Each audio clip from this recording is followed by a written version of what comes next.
what it is. Welcome to another episode of the Iron Apex podcast. This is our long form live edition every 2 weeks on a Thursday evening, afternoon. And I'm excited. Philippe and I have been trying to create a schedule for this thing. And we will. We're gonna launch a schedule so that everybody has exactly what we're doing and when. Today we're going to talk about diversification, and we're going to talk about your ability, because both of us have heard that riches are in the niches, and there's like 10 or 15 different cliches. And what I will say, don't get me wrong, focus is exponentially powerful. And in the beginning of your career, focusing on what you're best at gives you the best chance of surviving the storm. And this, what I mean by the storm, you go ahead, find a statistic of any kind of industry. I don't care if it's a restaurant. I don't care if it's a electronic store. I don't care if it's an insurance agency. A big majority of new businesses die within the first year, and then the number gets smaller and smaller of who survives past 2 years, 3 years, 5 years, 10 years, 15 years, etc. And the reason is it's a storm. And focus in the beginning, in my opinion, and Philippe, I'm going to turn him loose on you guys in a minute, because you should have heard him before we started this thing. He was fired up.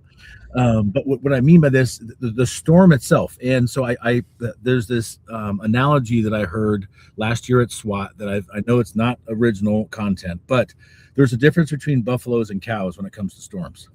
And when it comes to a cow, the cows try to run away from the storm, and buffaloes actually turn into and go through the storm. And what ends up happening is the buffaloes get through the storm faster because they turn into it, and they get through the storm faster because they lean into the issue. And so that's where the focus part comes in, right? And you want to focus on some level with, what is my focus going to be when it comes to me running an agency? If I'm in the insurance industry, that's what this is for, is people that are in the insurance industry. But when we talk about focus, we talk about your ability to find a niche that works for you. But it's a lot like fishing. What I'll tell you is, I can tell you from experience, fishing with 2 rods is better than fishing with 1 rod. We talked about that on Tuesday this week. We were using the fishing analogy. Yeah. Fishing with 4 rods, though, is nearly impossible, because you don't have 4 arms. So what I would say is, if you're fishing with 4 rods, what do you do with 4 fish bite at the same time?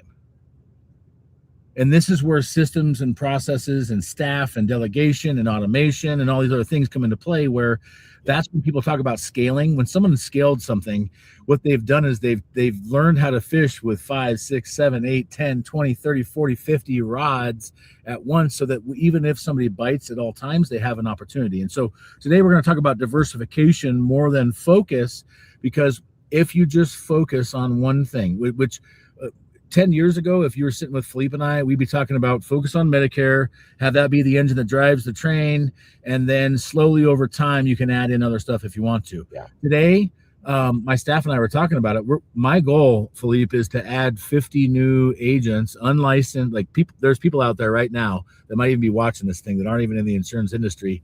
If you're looking to get into this industry, we're looking for people, but I want to get 50 people into this business. And where it used to be, I could say, hey, we're going to focus on Medicare in the beginning. Nowadays, you just can't do that. Mm-hmm. And so what you need to do is you need to have a multifaceted approach. You need to have an ability to do Medicare while you're doing life insurance, while you're doing ACA, while you're doing group, while you're doing other things. And the problem with that is what? Well, for a lot of people, they can't afford to do it, or they're not good at one thing and they're not good at another, so they don't know. They're just terrible at it all because they have little focus in it. Well, here's the analogy I was going for.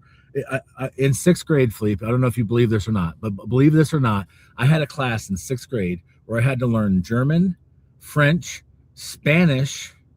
and I forget the 4th one. I learned 4 languages in one class. Wow. And I can still count to 10 in all four languages, but that's about as far as it goes. And the reality is, like, learning life insurance while learning Medicare, while learning the other stuff is very, very difficult. Yeah. And what you want to do is give yourself an opportunity to plug into someone else's system that allows you to learn all four at once. And so the engine that drives the train used to be Medicare. And I would argue that today, the engine that should drive your train, so to speak, should be life insurance, because life insurance is what generates the cash on a faster basis. But here's the problem with that. The problem with focusing on life insurance is you have the ebb and flow of being a hamster on the wheel. Yep. You have the ebb and flow of chargebacks if you're accepting advances. And what I would tell you is like think about it. What if hypothetically you're working for a company and you work 80 hours and your paycheck's coming, but they say, oh gosh, you took 16 hours of poop time in the last 2 weeks, and so we're gonna reduce your paycheck by 16 hours. And that's kind of the effect of what can happen with a chargeback. Yep. Is you can be having momentum, you can have things going, and all of a sudden the policy cancels through nothing that you did, and it can be a devastational impact. What's up, Asada Smith? He said hi. Asada? Is that Asada? Asada Smith. How's it going? Hopefully it's not an AI robot, because they said hi like 500 times. Like 500 times. They're really excited. We're excited to have you too. Hi. Hi back. Yeah, I love it. Yeah. Okay, so diversification, what that means is your ability to learn, and what Philippe and I, what we would tell you is there's no excuse anymore not to learn. And because all of you have access, we'll just say the base level. ChatGPT is $20 a month if you do a paid thing. And if you had no other budget alone, that investment into $20 a month would give you the ability to learn whatever you need to learn. And whether that's life 100%. Insurance, Medicare, et cetera, where you have enough knowledge where now if you start getting leads, you start getting activity, you start doing other things, all of a sudden now you have an opportunity to do those things. But the real reality is you need someone who's doing it. And that, Philippe, if you could be on all the calls I've been on in the last week and a half, like basically that's what I demand from everybody. It's like, I don't want some, excuse my language, schmuck who has never sold a life insurance policy to teach me about life insurance. And so if I ask someone who's trying to teach me about life insurance, okay, so how many policies did you write last month? And they say 2 or some dumb number that I already beat on my own. It's really hard to plug into that kind of upline, that kind of entity. Yeah. So again, choose your soil wisely. Choose your location wisely. Choose where you launch yourself wisely. But when we talk about diversification, what do you think, Philippe, is the number one thing someone could do if they're a brand new agent that's going to join your team, my team, anyone's team? Like, what would you give them as the most critical thing in the first 30 days as far as diversification and making sure they're ready to pivot whenever they have to? Okay, so like this is a tough one because it's a loaded question, right? Because like I think the biggest problem with diversification is where your discipline lies and what your mindset is, right? Like if you've got a very weak mindset, you're not going to be good at multitasking and diversification, because the moment you get hit, you're going to fall off the horse, and it's going to take you a long time to get back on, and it's going to be he did this and I'm a victim, and oh, the leads suck. Oh, the leads are weak, and all this shit, right? The leads you can't are weak. do that, right? Yeah, Glengarry Glen Ross. The leads are weak. No, you're weak, right? And there's where I don't like Glengarry Glen Ross, because that's an old way style of selling. It is very true when he does the leads are weak. No, you're weak, because it's true. And I think mindset has a big point for, especially in the life insurance realm, right? Because life insurance is it's a very interesting animal, because it is the quickest way to do a cash grab in insurance, the quickest way. It's also the sexiest thing in our industry. So most of those, Instagram guys that you see that are driving Lambos and have the Rollies and live in the penthouse and they're traveling on private jets, all those guys most of them are life insurance guys, right? What you don't see is they got 100 people underneath them that are writing a ton of policies. And these guys are promoting 15, 16-hour work days, 5-6 days a week. And they are grinding. They are making 300, 400 calls a day. And I mean, it's non-stop, non-negotiation. They are typically in amazing peak physical shape, right? And they are reading books in their free time. They are on a different level. Well, and they if you're not there, it's hard to get there, right? They don't have a lot of responsibilities. They don't. Most of them are single with no kids. right? When you're meeting a health insurance broker, we're on the other end of that usually. We're usually married with kids, or we have relationships, or we have lifestyles, and we have all these other things. So when you say, like, where do you start as a broker, right? I would say number one thing is take the first, not even 30 days. You could take 10 days and commit yourself to like a Tony Robbins, Unleash the Power Within, the Giant Within, whatever. Yep. You could get one of these on I'm going to say on tape, right? On CD, on digital download, probably for free. You could probably rip it off YouTube for free. Sorry, Tony, I love you. I've given you hundreds of thousands of dollars over the last 13 years, and I will continue to give that man money because he is the absolute best at the mindset shift. No one can do it as fast as him and last as long as him. He's just unreal at it, right? But anyways, neither here nor there. So doing something like that, maybe Tony's not your bag. Maybe you want to listen to somebody else, but having someone that can really make a change to where you're making a decision and you're building a plan around that decision. Mm-hmm. Now, you can do that in 5 to 10 days if you really commit to it and you shut everything out and you say, this is what I want to do. This is how I want to approach. And it doesn't even have to be like, I want to sell life insurance. I want to sell health insurance. No, it's more like, I want to make money. Like, that's the first step. When I meet people, I'm like, what is your motivator? What do you really want? Well, I'm really looking for, more time. And, they give me the bullshit answers. I'm like, dude, it's okay to tell me that you want money. It's okay. There's nothing wrong with wanting more money. In fact, it's probably the best initial motivator for anybody, because you can be like, hey, great. What are you going to do with the money when you have it? Now you find out purpose. You find out their purpose and their opportunity for growth. Because if they're like, well, I want money because I want to, get a gold chain and I want to go to strip clubs and I want to get drunk in Ibiza and, do this and do that, I'll be like, nah, dude, you're the wrong fit, right? But if someone's like, hey, I want to do this, I want to do it, you learn their character and the money's going to be a magnifier. Now you can create a real plan. You can create a real map. You need to know that stuff for yourself. Like, what is money going to do for you? Are you the man that you want to be, and will money magnify who you want to be? Now, once you make that little map, and I'm telling you, this takes like 10 days. Once you do that, the next thing I would learn, if you're already in this business, right, is life insurance. I would, because life insurance is going to be that quick cash grab that you can do to then finance your business, right? And it works in thirds. Yeah. You sell, let's just say you make $3,000 in a week. You take $1,000 invested in your business. You take $1,000, save it for taxes. You take $1,000 and you put it away for just in case chargebacks. Okay. And you do that every week. Now, you might not need $4,000 a month to invest in your business. Okay. The last thing on your mind should be like, this is going to pay my bills. No, it's not.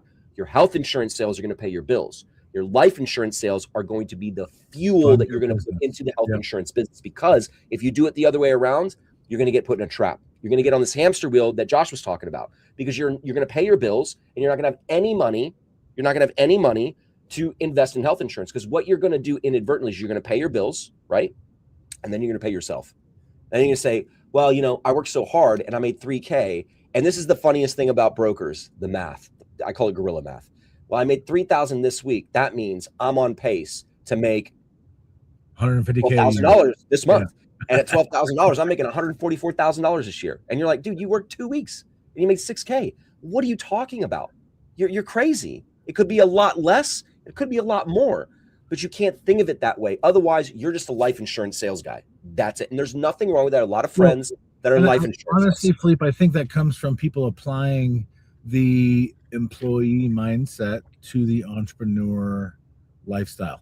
And the problem that we've all been drilled into our head is we try to figure out how much per hour do we make, which when we figure out how much per hour we make, now we can do the math and figure out how much every 2 weeks we make. And we figure out how much we make every 2 weeks. Now we can figure out how much do we make per year. But the problem with that is this business is such a roller coaster of you get momentum. Don't get too, as my mentor would say, don't get too high when you're high and don't get too low when you're low. And the hard part of that, though, is it's a wavy business. And so it's really hard to stay consistent. There's no guarantees, except for there is a guarantee. And what I would tell you is, like Aaron all the time, and I talk about, the guarantee is I know I have the skill set that no matter what happens, like honestly, Philippe, if the whole health insurance industry crashed tomorrow, I would be just fine. I would just switch to selling cars or solar or whatever the hell else. Like you can just be an SMMA. I'd be an SMMA or an ecom guy in a fucking heartbeat. Right. in a sick, psychotic way. I hope the whole health insurance thing blows up so I can go sell fucking gummies on TikTok. Then I have a reason to go away. Yeah, have a reason to become an e-com guy or to become a social media marketing agency. Like, I'm like, fucking let it happen. Let it happen. Like, you know what I'm saying? No, and honestly, sometimes I get bored, and I think of my life, my whole life. I don't know about you, Philippe, but I was consistently for a long time a self-saboteur. And anytime shit started to go well for me, all of a sudden I'd be like, you know what? This is too easy. This is too comfortable. Let's crash this shit into a wall and rebuild this thing. For nothing else other than I get bored. Same thing with school. School was the most boring thing for me in life because I didn't have to try. And but real quick, you mentioned a couple of books, and so I want to start there because I think someone that's going to start out in any industry, for the mindset is everything. And what I'll tell you 100%. is the cool part about it. And when we talk about buffalo and cows, the reason that the buffalo go into the storm and the cows don't is the mindset.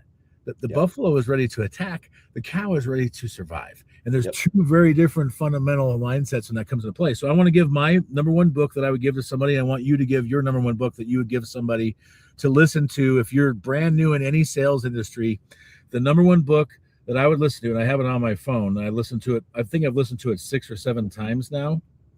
Let me pull it up here. It is How to Win Friends and Influence People. Oh yeah, man! Dale Classic. Carnegie. Dale Carnegie. And I love that book. Literally have a fucking school for it. They literally have a school for what this book he's talking about. Like a real school. You go to for like a year, like a fucking legit school. Yeah. Absolutely. So that's the number one book I would recommend is How to Win Friends and Influence People, because a lot of you will do a lot of these things that's in that book, but having someone lay it out in a clear way so that you can stay organized with doing it is a fundamental change. And I know you said Awaken the Giant Within, but what book would you recommend? You know, I'm looking at my list too right now. Look at your list. Lot of them. There's a lot of great ones, and pick two. I can narrow it down to one, man. Because the second one I would throw in there is Think and Grow Rich by Napoleon. Yeah, that's a good one too. You're throwing out a lot of the old schools for sure. Napoleon Dynamite. Did you hear that Freudian slit? Yeah, that was good. That was good.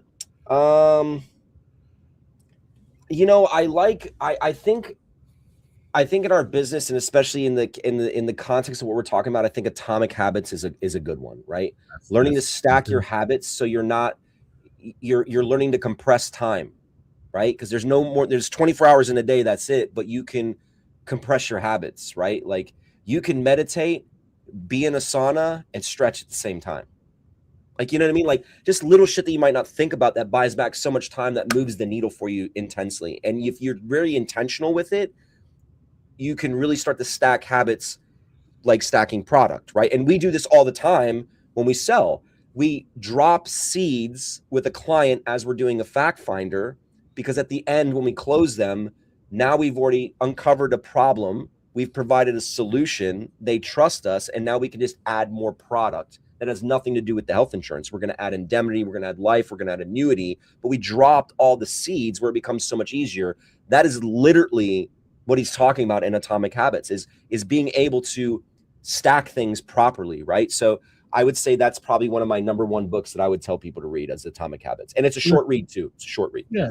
Or listen, like for me, I'm audio guy. Me to sleep. So I do audiobooks, but yeah, in essence, those books teach you how to get exponential growth and buy back your time. That would be my other one. Exponential growth happens either personally, it can happen professionally, it can happen emotionally, it can happen spiritually. And the more you put yourself around people that level you up, right? And so I think of back in 2000, and I can't remember what year it was, man. But I was driving to work. I'll remember it like it was yesterday.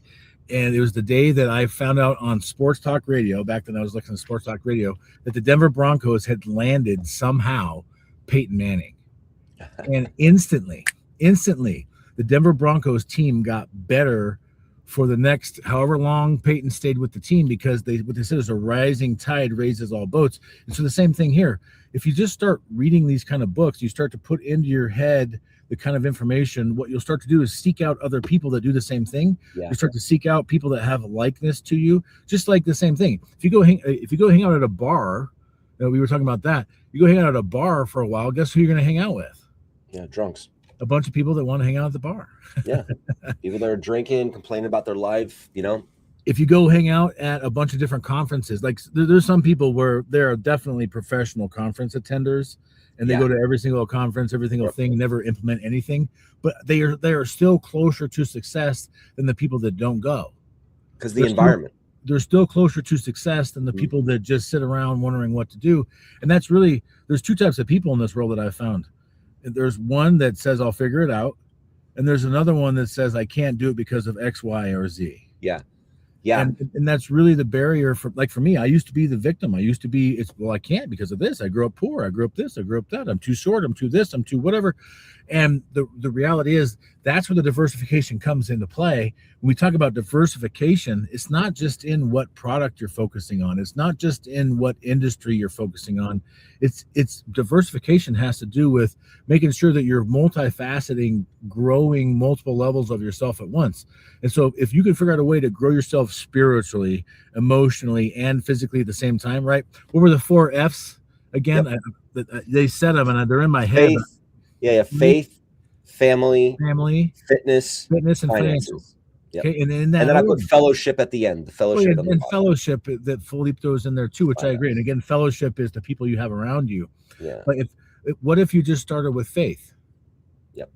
You should always start with that. That's and the people that just center themselves in faith, what they end up finding, in my experience, I'll talk about my experience. That's the only thing I'm qualified to do.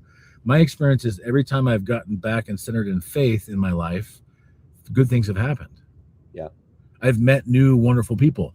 I've had new, wonderful opportunities. I've grown in ways I didn't know were possible. But there's also opportunity there when we switch to family. And family is not just your wife and kids or your husband and kids. Family could be maybe, like for me, there was a period of time where I didn't talk to my brothers for a few years. And what I can tell you is during that period of time, I was less whole. I was less fulfilled. I was less successful than the period of times when I am. And again, you can measure success different ways, but reality is the last thing anyone wants to be, Philippe, is the richest person in the graveyard. Right. Yeah. Absolutely. So the money and the possessions and all that stuff, while ends up being most of our goals and is tied into a lot of the motivators for most people, the reality is no one cares. Like if you read an obituary, Philippe, I don't know how many obituaries you've read, but every single one of them I've read, not one time have I seen what their balance sheet looked like. Yeah, how much money they had, how much assets they had, how much debt they had. Like no one ever cares about that shit. What it ends up being is an inventory of the people you affected, who's left to hold the candle for you, AKA your legacy, right? And so a lot of people think of legacy as though it's money or assets or whatever those things are. But reality is it's not what you leave to people, it's what you leave in people. And that's the real fundamental thing here is the only way to leave something in someone else is to have it yourself. Yeah. Like I can't teach my kids to be a good person if I'm not a good person. Right. I can't teach my kids to be faithful to God if I'm not faithful to God. Right. I can't teach someone to be a successful salesperson if I'm not a successful salesperson. Correct. And so again, choose your mentors, choose your lane wisely, but diversify. Don't get stuck so long in one lane. Like I'll give an example. There's some people, Philippe, when I go to the gym, these guys must spend 8 hours a freaking day in that gym. It's like, what have you left? What room have you left in your life for the faith, for the financial, and for the family side if you're spending 8 hours a day on the fitness side? And I'll be the first one to tell you, I got stuck in the lane, Philippe, of the financial side, and it fed my ego, it fed my my self-worth on how much money can I make, how, and that became this like measuring stick internally for me. Is I felt like I was a better person because I made more than somebody else. The reality is all I had was God blessing me more than someone else. And it's borrowed. And just as quickly as God can give you something, he can take it away. For sure. And that's why faith is number one. And while we talk about the Iron Apex, like Philippe and I aligned number one because of our faith. Above everything else that we're doing, the alignment that Philippe and I have has to do with our faith and our alignment with God. And then the secondary parts come into the financial, the fitness, the family. We're both family men, right? And so, but the key core cog of this whole thing with Iron Apex has to do with the faith side of things. And that's where the diversification comes in. Those 4 channels will be the same thing. If you're looking at the insurance industry, there's 4 channels to focus on. You can focus on health insurance. You can focus on life insurance. You can focus on long-term care or advanced markets, or you can focus on all of the above, so to speak. Or the financial side, annuities and IELs and IBC type stuff, which is kind of life insurance. Yeah. Right. And so, but you got to pick one to be the primary driver in your life, just like with the 4, you pick faith to be the primary driver. You want to pick one. And what I would tell you is pick one with the residual income side of it. Yes. Because it's the residual income side of it that over time pays your bills. Fuck that. I'm going to reach and say, just pick health insurance. That should be everybody's vertical. That's what you should be feeding that is the nuclear reactor. That is the best thing. And people hear health insurance, they're like, well, I don't like ACA Obamacare and I don't like, Medicare. And I'm like, what are you talking about? It's such a small part of the marketplace. You are aware there are more people working than there are retired in America, right? And people that are working with a W-2 have what as a benefit? Health insurance. Who do you think sells that? Not the government. That's sold by a private insurer. And those guys pay you a residual, right? So it's like changing that mindset around I can or I don't know and whatever. Like if you can market to Medicare, you can market to group. If you can market to Medicare, you can market to the under 65 individual that makes too much money for subsidies, right? There's the whole point is the health insurance vertical is a unique industry because it's such a wide vertical. There used to be this thing, another cliche is you want to be an inch wide and a mile deep, right? Yeah. An inch wide and a mile deep. You cannot do that in our industry and be ultimately successful. Because even if you did it in Medicare, right? Let's say massive Medicare book, and 60% of your book is with one carrier, and I don't give a fuck who you are, that will always happen. The balance of you living in an area and there's one plan that is significantly better than everybody else's for PPO or HMO or DSNP or whatever you're selling. So you're going to have this major influx on that. What if, this has happened to me twice, what if that plan is terminated? What if they pull the commission? Yeah. What if you have to move all those people somewhere and you're like, oh, no, all those people love me. I'm going to keep them all.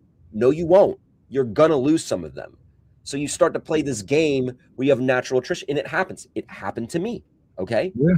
Major changes, major disruption. Now you have to move 700, 800 people over to something else. And you're like, oh shit, now I only have 500 of those people, 600 of those people. All the AI and the automation in the world won't stop the natural attrition that will happen because you are so freaking busy moving hundreds and hundreds of people that maybe there's that one person that you didn't call back in a 15-minute window. And guess what happened? Some telemarketer was banging the phone on them and they picked up and they said, yeah, I am being affected by that. I can't get a hold of my agent. And they only called you one time and you call them back 45 minutes later and they're like, I already talked to somebody. What? But you've been with me you've been with me, but you know my kids and you've been to my home and I sent you a birthday present. I'm dealing with it right now. Literally yesterday, Clear Spring sends an email around noon. Oh yeah. Saying we're out of the market June 1st.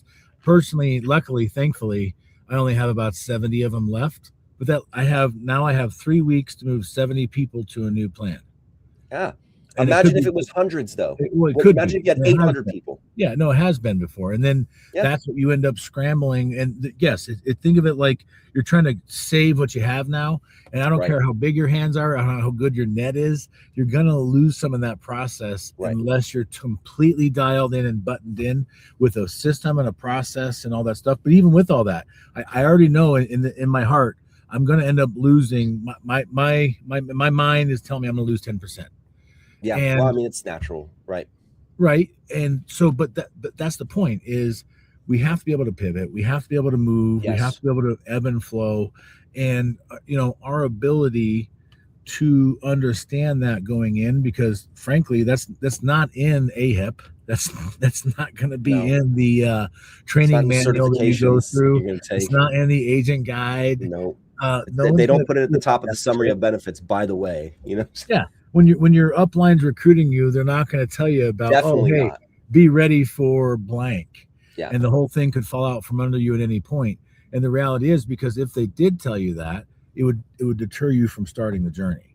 Correct. And that's where the power of a system like Philippe and I are trying to help people understand is if you have the right support, if you have the right system, if you have the right mindset, if you have the right faith, if you have the right family, if you have the right financial, if you have the right physical, all these things come into play to your ability to withstand the storm, to be the 100%. buffalo, not the cow.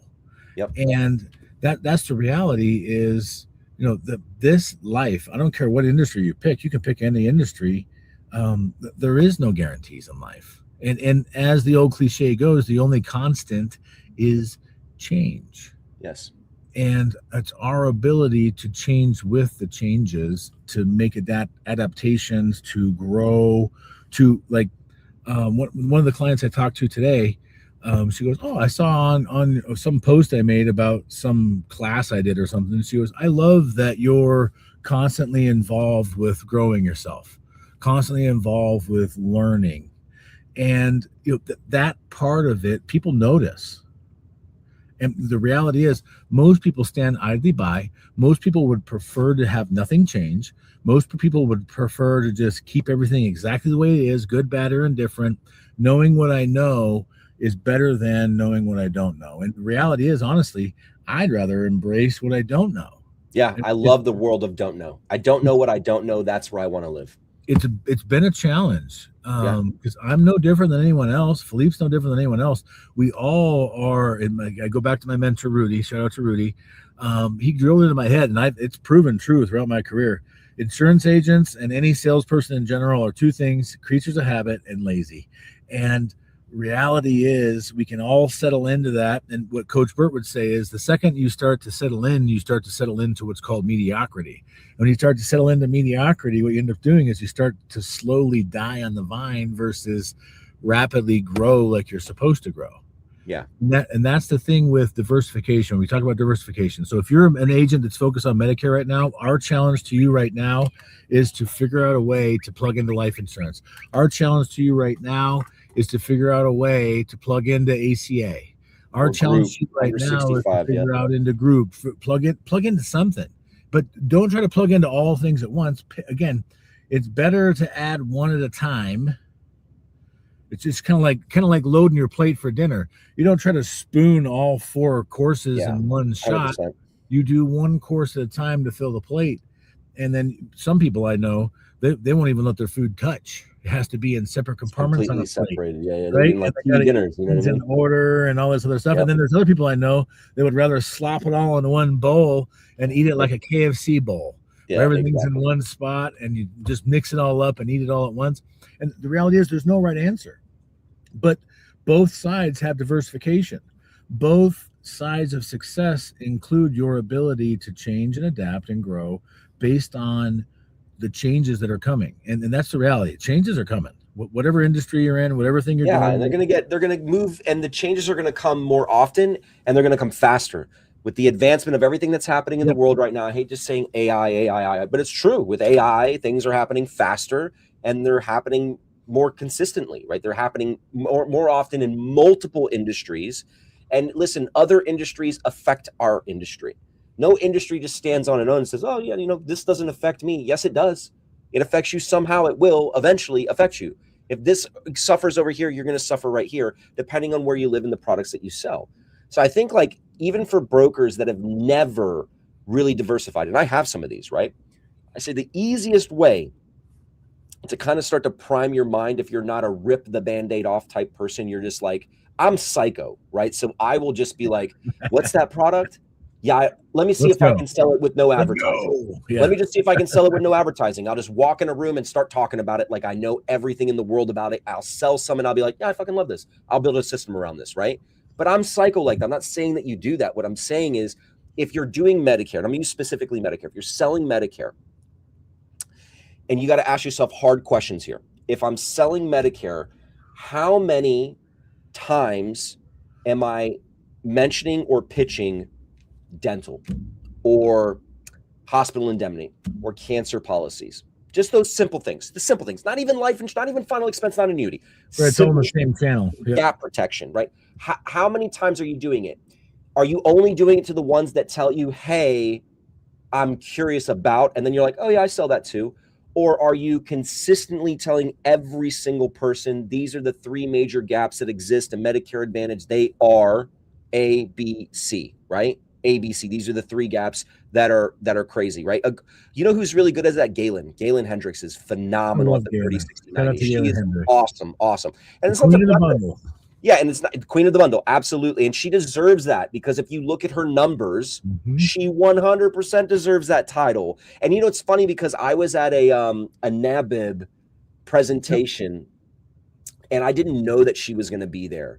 And I was in the middle of a conversation. I had a booth at a NABIB presentation in Orlando, and I heard from another room coming to the stage, Galen Hendricks. I literally dropped everything I was doing and went into that room to listen to her speak, because I knew her reputation and what she was able to do. And I thought, holy shit, this person is really someone to learn from. That's me dropping my ego. I'd been stacking already. I knew about stacking, but I just wanted to hear it from somebody that's doing, like you were saying, at a different level. But that would be my first challenge, is because if you can get your head around in the Medicare industry to stack products, you are starting to diversify. You are diversifying already, because you're talking about other things. And I'm right on this, Josh. If we asked 100 brokers, do you stack products, right? I would say 60% of them would say yes. And then I would say, show me your book. And if I looked at their book, probably 90% of the 60% are lying to me, right? Because realistically, probably only 10 to 20% of brokers are consistently pitching the stack. And that's where you see 1 out of 4 sales having a stacked product. 1 out of 4. If you just pitch it every time, you're going to close 25% of people with an additional stacked product. And the additional stacked product will, in most cases, double your renewal commission. Double it. So when you're sitting, like, I'm making $100K a year and I can't move past 100, how many ancillary products are you selling? Well, none. Well, I know how to double your income. Fucking pitch ancillary all the time, and you will double your income. Well, how does that work? Well, if you're adding an extra $10, $20 on the back end to the $20 renewal that you're getting, now you're at $40, $50 renewal. Well, then I'll double your income. Oh yeah. Well, okay. Well, yeah, that will double. That seems simple. It's always fucking simple, but it's not easy. But if you consistently do that habit, it becomes much easier to start asking other questions like, do you have kids? Do they have health insurance? Do you own a business? This is one that we were talking about. I was getting real jazzed about. I was talking with a guy today, and he had a great one. He asked his clients, do you have an EIN number? And if you guys don't know what an EIN number is, an employee identification number, which means they own a business. And if they own a business, but they're on Medicare and they're getting on Medicare, now you can say, well, who's going to take over the business for you? Well, no, I'm still going to run the business. I'm just getting on Medicare, so it doesn't cost as much for my group benefits. Then you can say, well, who's handling the group benefits? You see what I'm saying here, guys? Who's handling the group benefits? It's so interesting that if you ask the right questions in the conversation that you're having, you can diversify what you're doing because you're using an atomic habit. You're stacking these things in, but it's very intentional. But the easiest way to get there is to get calloused to the uncomfortability of stacking products on people, even if you think they can't afford it. You know this person's struggling. You know they need the food cards. You know they need this. You know they need that. You've got to flip that, because I promise you this. You may think in your head, well, Philippe, they're paying $25 a month for a cancer policy that can't afford it. What happens if they get cancer? Can they afford that? Right. Probably not. But I tell you what you also can't afford is the bad reputation of knowing in your head, I should have offered this person a cancer policy, because I almost guarantee you 2 out of 4 people that get cancer are going to call you and say, hey, I got diagnosed with cancer. Is there anything I can do to help pay for this? And you're going to say, what? Yep. Should have pitched it every time, man. No one's going to get mad at you for doing your job if you do it in the right way. Now, if you're an asshole and you're trying to pressure people and put a sense of urgency on people, be nasty about it, it ain't going to work, because you don't need to do that with seniors. You don't. You can be very soft. You got to understand the mindset of, I don't need the money right now. All roads will come to me. I don't need the money right now. I need the money later. Not right now. I'm going to do what's best for you now, but I'm going to tell you all the information. And then in my automation, which we're going to show you later on in our school and all that stuff, when you set the automation to feed the 30, 60, 90, and the amount of touch points that you do to feed that information to people and really scratch on the disruption and provide a lot of solution-driven information, not selling, not pitching, but giving information and exact examples of how this has helped people, holy shit, man, you're going to sell a lot more of them. And It's a great way to start your diversification process internally with this is the lowest hanging fruit that you can do, is this stuff that I'm talking about. The lowest. Once you do something like that and you get comfortable there, it's going to be easy for you to say, oh, now I'm going to read another book about time blocking, and I'm going to block out 2 days out of my week and do 3 hours on each one of those days, and I'm going to sell some life insurance, because now I can get this money from the life insurance, and I can take this money right here, and I can put more into doing seminars, or more into doing this, or more into doing that. That's when you start to really start to diversify your game and start to look at, like, how can I grow this? How can I grow this? You know? And if you suck at life insurance, great. Could you partner with somebody that doesn't suck at life insurance, and you could create the lead and then send it to that person that does life insurance, and you get 50% of the commission? You sure the fuck can. Because I tell you right now, there's plenty of life insurance guys out there right now that would be very happy to take a warm lead off your hand and split a commission with you. Very happy. Because those guys are calling cold all the time, most of the time. Cold. That's what they're doing. Yeah, they're working what are called age leads most of the time. And an age lead is a lead that no one else works. That's really all it means. What's that guy's name? Massarelli, who's always like doing this stuff. What's his name? Nick Massarelli? Yeah. He sells like $1 leads, and people are like, oh, $1 leads. I'm like, what do you think a $1 lead is? Again, all it is leads someone else didn't work. That's all. It's aged. Yeah, it's a 9-month lead where they're like, I've been called 25 times. Yeah, but it's a numbers game, guys. You might be the reason that they finally got called 25 times, one time by 25 agents. 25 versus agents, if it would have been one agent calling 25 times, the result would have been different. And that's the fundamental difference is people eventually, if you bug them enough, they do one or two things. They either give in and let you talk to them, or they tell you to take a floater. And either way, now you know whether the lead's dead or not. And that's the risk you take. You take a risk when you buy aged leads. There's a reason why they're $1. It's because there is a 1 in 100 chance you're going to close it. But at $1 a piece, you only need to close 1 out of 100. You just got to be mentally ready that 99 of them are not going to answer. They're going to be pissed off at you when you do talk to them. They're going to be like, there's going to be 99 bad times to get the one good time. And so some people can handle that. Some people are okay with that. And if you know you're not, you need to diversify and learn how to work different types of marketing, different types of leads, different types of grassroots, or what I call deep roots. But what I would tell you is deep roots is the least duplicatable method that there is. Yeah. And in reality is, to do deep roots marketing, you have to have a very specific set of skills, personality, discipline, other things that go into it that honestly most people don't have. And so that's the easiest, because it has the least amount of time, money, and effort to put in to get the biggest reward back, because there's no real CPA in that scenario. No. It's really usually just time. You're not really investing any money.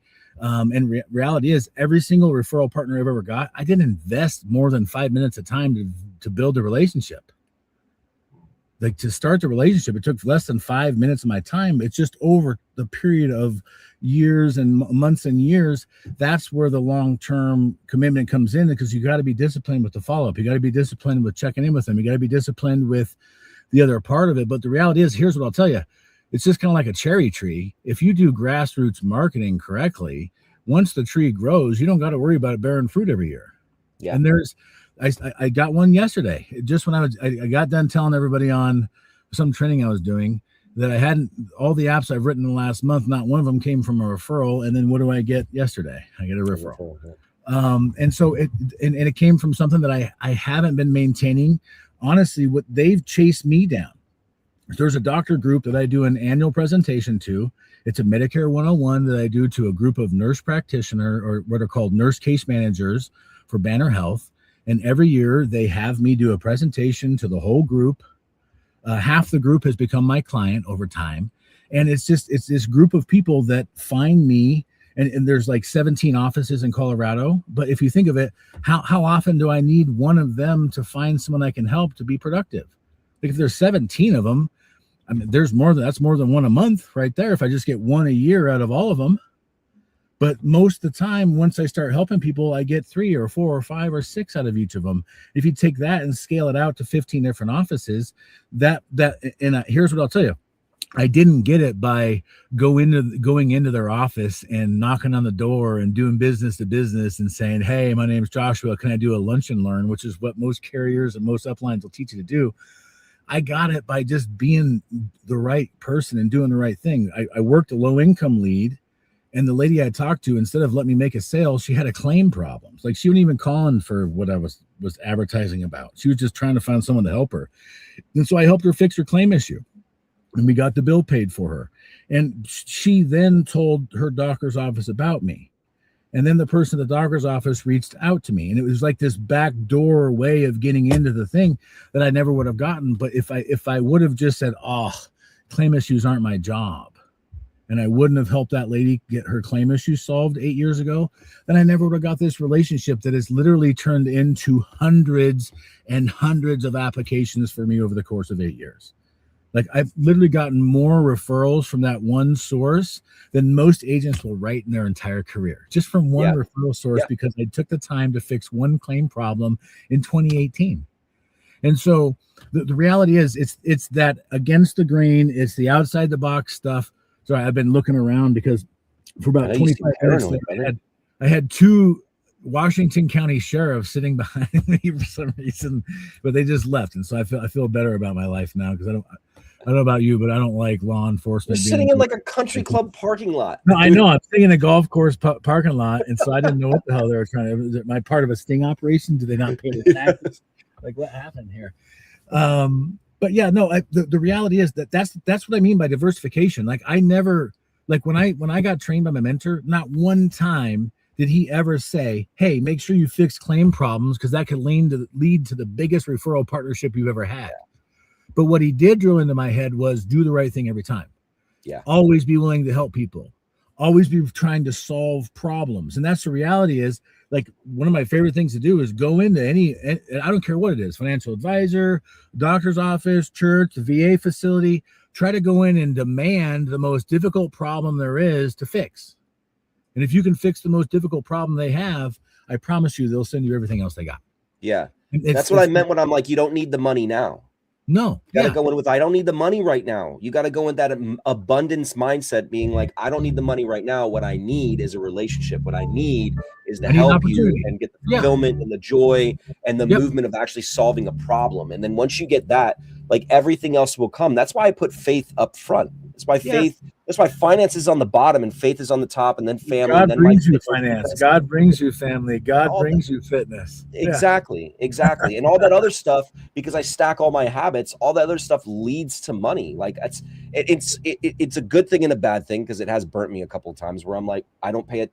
I'll be honest, I don't pay attention to commission. I don't, man. When people are like, "What do you get paid on this product?" I'm like, I don't know. Like you don't, I get paid 28%. What do you get paid? I'm like, I don't know. I have no idea, man. I just sell it. I look at them like, "Oh, I'm getting 33%. They're like, "Oh." And I'm like, "Yeah, I mean, you asked me." So then I look, but outside of that, I didn't even know. You asked me next week, I won't remember. It's not important. It's immaterial to me. It doesn't matter. Am I not going to sell the product if it's not a high enough commission? Or if there's another product that's a higher commission, am I going to be like, "Ooh, this is a better product. Maybe I'll sell this other one instead because I make more money on that." Now, if you think, well, no, but you need to know your numbers. I agree. You need to know your numbers, but you need to know your marketing numbers. You need to know your cost per acquisition, your cost per lead, all that stuff. What you don't need to know, in my opinion, is the exact dollar amount that you're extracting out of every client that you're selling before you actually sell them a product. Because in my mind, we're humans, we're fallible. And there's a reason why greed is a sin. And it's because it's in all of us.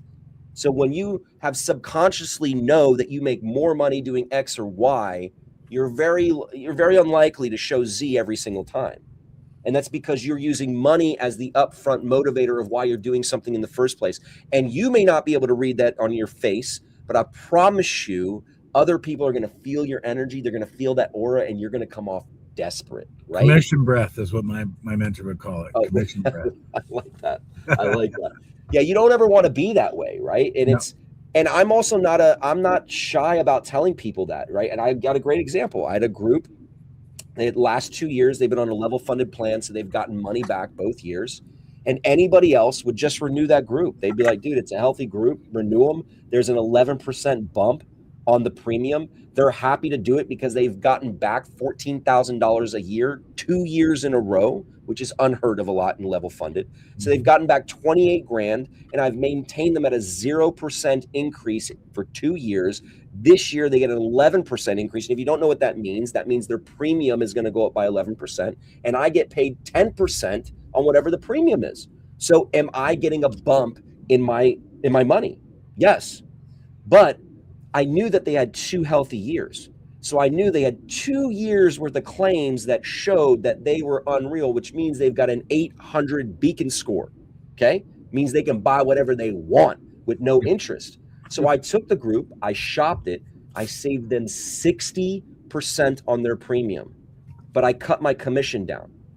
And you know what I did instead? I told them, I said, guys, listen, you're currently on this program. It's a great program. You've done great with it. I know you love it. I know you're happy to stay with it. But because you've done so good and because I can show these claims to another company, I'm going to be able to maintain the exact same insurance, but I'm going to save you like 40 to 60%. And they're like, whoa. I said, yeah, listen, it's going to be a commission hit to me, but I don't care about that. I'm going to shop this out to make sure that you guys are always winning. And they're like, whoa, how much of a commission hit is it for you? And I told them it's going to be about $480 a month difference. They said $480 a month difference. I said, yeah, for me, not for you. For you, it's going to be like a $60,000 savings. They're like, holy shit, I'm going to lose about $480 a month. And they're like, oh, well, we don't want you to do that. I said, don't worry about that. I said, don't worry about it. You'll make it up to me. It's literally what I said to them. Don't worry about it. You'll make it up to me. Yeah. How eager do you think they are going to be to refer me? If you sell, or if you want to sell them life insurance, or if you want to pivot to this. And when I go back to them and I'm like, hey, what about this? What about that? What about this? Or do you think they're ever going to leave me? Right. No fucking way. No way. And they're going to refer, they've already referred me business, but they're going to refer me more business because now they got a bigger story to tell. They'd be like, listen to this shit. And will I be upset if they're like, oh, this guy is going to help you, save a ton of money? No, I want that. I like being the guy that saves people money in group insurance. I don't need to be a greedy person that's like, no, I'm just going to, no, they're comfortable paying the 11%. I'm just going to shut my mouth and let them do it. No, because what if somebody else comes by that's got a good heart and says, hey, do the right thing. You've got 2 healthy years. I can shop out your claims and save you a ton of money here. I can give you rate relief. I can do this. I can do X, Y, and Z, and I can do this for you. They're going to be like, why wouldn't Philippe tell me about that? And I'll be like, oh, because, you said you were happy. Dude. So it's like when you change and reframe the reason why you're doing this, when you start to diversify and you start to change the way that you approach the business, it's not as hard as you think, where it's always been this thing. You just do the one thing and that's all you focus on, all you focus on. It's a very money driven philosophy because that's how you're going to make the most money, but you won't have the most security that way. Because now if Medicare takes a dump, right? I've got private PPO market. I've got group market, right? You don't make shit off life insurance on the renewal, like 1%. You make dick on that, right? Nothing. Yep. But I make more on the individual side per commission than you'd ever do on Medicare. It's double what Medicare is, right? Yeah, double. And on group side, if you have a group of 10, you're selling one person and getting 10 policies. So there's a difference in volume there too. So when you start to look at the insurance that you sell, you've got to get more calibrated on what it is that you want, and you develop a strategy that works towards that. You'll never be able to do it if you don't have a mindset, though. If you don't have a mindset, you'll get stuck, you'll get funneled, you'll get destroyed, you'll get turned off, you'll shut down for 2-3 months. You'll blame everybody else in the world. Then somebody's gonna have to Captain America save your ass and tell you, oh, you're a good person, pat you on the back, mommy, whatever, make you feel good. And then you're gonna get back up with a false sense of security or motivation. And you're going to get motivated again, and you're going to be like, I'm going to do this again. And thus you go right back through the cycle, right? Rather than just spending the pain, arduous time of getting your shit right. Be in the buffalo instead of the cow. Be in the buffalo and running into the storm, and just really taking a hard look at yourself and admitting you've got some faults, right? We talked about, I did a Wilson, by the way, we got to do the Wilson on this thing. I tested it on my team, and it was nice. I got to show you the slideshow. Yeah, bro. It was fucking great, dude. There's these things that we put in ourselves. He was talking about self-sabotage earlier. Yeah, most successful people self-sabotage, right? I did it myself. I got super successful, and then I was at a Grant Cardone event, and a guy approached me. It was for stages. We were speaking on stage, and I won the stages competition, right? And the guy came up to me. He's like, "Wow, you're amazing on stage. Would you sell for me?" And I felt this ego boost. I thought, fuck, yeah, this guy's multimillionaire. He wants me to sell for him because I'm so good on this stage, and he don't even know what business I'm in, right? And he's like, yeah. And I'm like, what do you do? And he's like, I do options trading. And in my head, I was like, yeah, man, just won the fucking stages at Grant Cardone. You know what I'm saying? I said, yeah, I could do this for you. And I did, right? I took 6 months off of my business booming. I probably made like 60K in 6 months. It was the easiest money I ever made because this guy had the I never sold high ticket packages. His packages were $30,000. And I was like, great. Yeah, I'll sell this. I make 20%. Let's freaking go. It didn't take much time. I was focused on other stuff. I was vacationing. I was doing whatever, right? I remember I did one in the car on the way back from 30A. Beautiful vacation in 30A up in the Gulf Coast of Florida. And I remember driving back and pulling over and getting out of the car and closing a deal and being like, oh, I just made 6K. Being like, fucking, what's up, dude? Guys, and you don't do that in Medicare. You're not like, easy sale, 6K. No one's yelling at me. I'm promising them this amazing thing, this great package, 30 grand you're giving me right now over the phone like that. And I was like, this is awesome. And it took me down this rabbit hole. And I did it to myself because why? I was super successful. I was feeling myself, had major ego, and I had all these other people distracting me, and I fell into it. But I chose to go into it. It wasn't like no one put a gun to my head and was like, you're going to sell high ticket, right? It wasn't like I lost my income and I had to do it. I didn't have to do it. I did it because I wanted to sabotage myself because I was getting to this point where I was going to have to make changes in my business in order to get to the next level. But why would I want to do that if I'm already at a comfortable level where I'm more successful than the other people around me? So I thought, oh, I'll get successful in something else. The fuck? I was avoiding the storm. Real guys, this is 3 years ago. 3 years ago I did this. The craziest thing ever. And now when I calculate what happened, because I read Buy Back Your Time, and Buy Back Your Time is an amazing book on how you calculate loss ratios on your time. They call it burn rate. And when I started calculating the amount of money I lost because of momentum, because what happened was I took my eye off the ball and I toxic team members that I weren't realizing was poisoning my brokers. And then I ended up losing brokers that were producers because of that situation, because I was focused on fucking option trading. Crypto. Yeah, I get it, bro. Self-sabotage. You know what I mean? It's so important that you have that right mindset. And it's like, yeah, the riches are in the niches. They are. But if you're not looking for how can I get great at this and then figure out what complements what I'm doing and get great at that, and you build a thicker tree. Yeah, not a fig tree, an oak. Because our business is like an oak. Over time, it should grow wide and deep, not narrow and deep. No. Wide and deep, like the Parthenon. You want to last forever and have a legacy, you better build something wide and deep. And that's the beauty of our industry. The beauty, when people are like, what's the best industry to be in? My fucking industry is the best industry to be in. Hands down. What other industry can you be in where a portion of your business is tied to cola? Right? I mean, that's the best thing about Medicare, by the way. That is my favorite thing about Medicare is COLA, cost of living adjustments, right? Because if Social Security goes up and Medicare Part B goes up, does our commission go up? Always. And now they retroact a lot of it, right? To a certain degree. And it's beautiful. And if you can take that and get excited about that and have that be a portion of your business and then use that to start fueling other things, because once you get to a certain point, you know this, Josh, when you're at 300, 400 apps, and I meet these people that are doing 300, 400 apps, that's what they have in their book of business. And they're like, yeah, I just don't have the money to market. I'm like, what? Where do you live? How much is your mortgage? And what do you drive? You drive a Hyundai. And you live in an apartment and you have 400 people in your book and you don't have fucking money to advertise. Show me your calendar. Let me see your calendar right now. That calendar is empty. And I'm like, this doesn't make any sense. You have all the time and all the money in the world to advertise. You're stuck because you're probably at the bar. You're probably buying dumb shit. You're probably doing dumb things. You're probably catering to people that don't matter in your life. What is happening here? It doesn't make sense because at 300 and 400, you should be investing and figuring out how to get wired, get better soil. Like you always like to use that better soil, better soil, man. And better soil is sometimes what? You got to buy compost. You got to buy perlite. You got to buy these different materials to make your own fucking soil, Make the soil and enrich that soil Yeah. so it's better, right? Yeah, you can use some Miracle-Gro, but Miracle-Gro is temporary. And if you use too much of it, you burn the shit out of your plants. Yep. So you got to be careful on how you do things, how you dose it. But there's nothing better than tilling your own soil, which is your own talents, but you have to develop them. And if you don't use the right resources, the right tools, and you're not around the right people and the right environment, you'll never cultivate the skills that you need to grow wider and deeper. You just won't.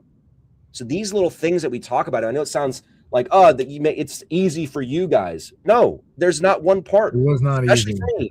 There's not one fucking part Easy. that's easy now or easy before. It's just different levels of problems. Josh's problems and my problems are just a different level. Like, everybody eats shit. It's just our shit tastes like teriyaki now, but it's still shit.